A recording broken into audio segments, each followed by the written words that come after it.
آج صوفیوں نے اپنے مریدوں کے اندر یہ نظریہ دیا کہ اسلام اور فقیری اور تصوف یہ کہتا ہے کہ بس جی غریبی کے اندر فقیری کے اندر جو ہے وہ زندگی گزار دی جائے۔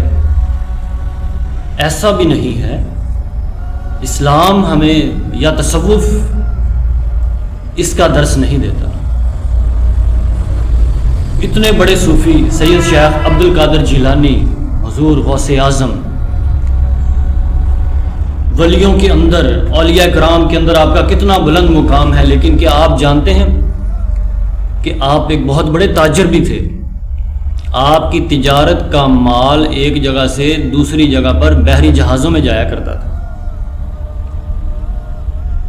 اور بھی کتنے صوفیاء ہیں، بڑے بڑے تابعین میں سے، تبع تابعین میں سے، یا بعد میں آنے والے صوفیاء میں سے بہت اولیاء کرام ہیں کہ جو اللہ اللہ بھی کیا کرتے تھے اور ساتھ میں کاروبار بھی کیا کرتے تھے۔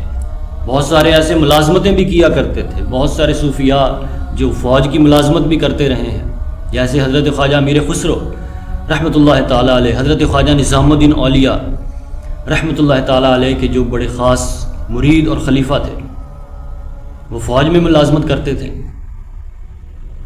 تو یہ نظریہ دینا یا یہ کہنا کہ فقیری میں رہنا، غریبی کے اندر رہنا اسلام اس کا درس ہے، اگر یہ ایسی بات ہو تو مجھے بتائیے اللہ کے گھر کو پھر کون آباد کرے گا؟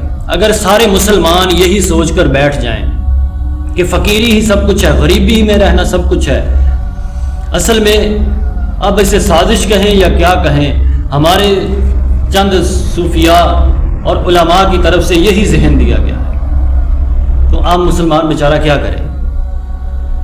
یہی کہا گیا نا کہ مال و دولت نہیں کٹھی۔ ہاں، اسلام یہ کہتا ہے کہ رزق حلال ہو، چاہے جتنا مرضی ہو، لیکن رزق حلال ہو، حرام کا رزق نہ ہو، اور پھر اچھی جگہ پر خرچ بھی ہو۔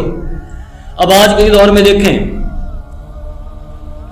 میرے خیال میں 10 لاکھ 12 لاکھ اس سے زیادہ بلکہ حج کا خرچ ہے، اگر ایک بندہ حج خرچ کرتا ہے۔ اگر تمام کے تمام مسلمان یہ سوچ کر بیٹھ جائیں کہ غریبی ہی سب کچھ ہے، فقیری میں رہنے کا ہی حکم ہے، تو پھر اللہ کا گھر آباد کیسے ہوگا؟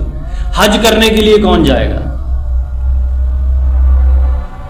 یا مجھے یہ بتائیں کہ اگر سارے مسلمان یہی سوچ کر بیٹھ جائیں تو پھر سبھی تو زکوٰۃ لینے والے ہوں گے، زکوٰۃ دینے والا کون ہوگا؟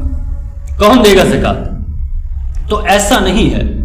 بعض علماء کی طرف سے یہ بھی فکرہ بولا جاتا ہے کہ بھئی تو مال کے پیچھے لگا ہے، دولت کے کمانے لگا ہے، ملازمت میں لگا ہے، تجارت میں لگا ہے، تو جب دنیا سے چلا جائے گا سب کچھ تیرے وارثوں کے کام آئے گا، تیرے ہاتھ کچھ نہیں آئے گا، وغیرہ وغیرہ۔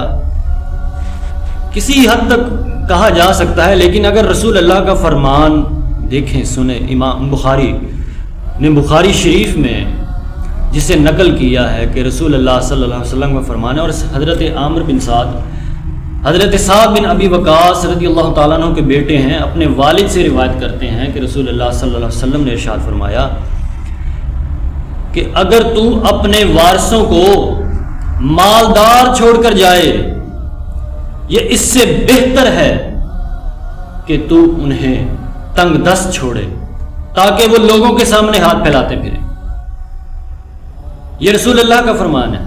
تو اگر بندہ جب مر جائے تو جو اس نے مال و دولت بنایا ہے، رزق حلال اکٹھا کیا ہے، جتنا بھی کیا ہے، وہ اپنے بچوں کے لیے ہی تو کیا ہے، وہ غیروں کے ہاتھ تو نہیں نہ چڑھے گا۔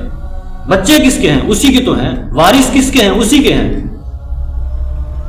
تو رسول اللہ نے جب فرما دیا کہ اگر وہ تنگ دست چھوڑ کر جائے گا، یہ ذہن بنا لے گا کہ فقیری سب کچھ ہے، غریبی میں رہنا ہی سب کچھ ہے، اگر وہ یہ ذہن بنا لے گا اور دنیا سے چلا جائے گا، اپنی وارثوں کو تنگ دست چھوڑ کر جائے گا، تو جس طرح کا دور چل رہا ہے کہ اب وارث، بلکہ وارث کہتے ہوئے بھی سنے گئے ہیں کہ ساڈے پیو نے ساڈے واسطے کیتا کی ہے، ہمارے باپ نے ہمارے لیے کیا کیا ہے، ہمیں بھوکا چھوڑ کر چلا گیا، بھوکا پیاسا مرنے کے لیے چھوڑ کر خود چلا گیا اور ہمیں پیچھے چھوڑ گیا ایسے۔ لیکن اگر جائز طریقے سے مال اکٹھا کیا ہوا ہے، جائز جگہ پر خرچ کرنے کا ارادہ کیا ہوا ہے، تو میرے خیال میں اس میں کوئی مضائقہ نہیں ہے۔ تو یہ کہنا کہ یہ تیرا سارا وارثوں کے کام آ جائے گا، تو کچھ اگر بندہ القاسم و حبیب اللہ محنت کر کے جو کمانے والا ہے وہ اللہ کا دوست ہے تو رزق حلال ہو جتنا مرضی ہو. اب ایسا نہیں ہے کہ سارے زکوٰۃ لینے والے اور دینے والا کوئی نہ ہو. جو سخی کے لیے اللہ رب العزت نے صدقہ دینے والے کے لیے جو خوشخبریاں دی ہیں، اگر ہر مسلمان یہی ذہن بنا لے کہ غریبی فقیری سب کچھ ہے تو زکوٰۃ کوئی کیسے دے گا، صدقہ کیسے کرے گا، اللہ کے گھر کا حج اور عمرہ کیسے کرنے کے لیے کوئی جائے گا.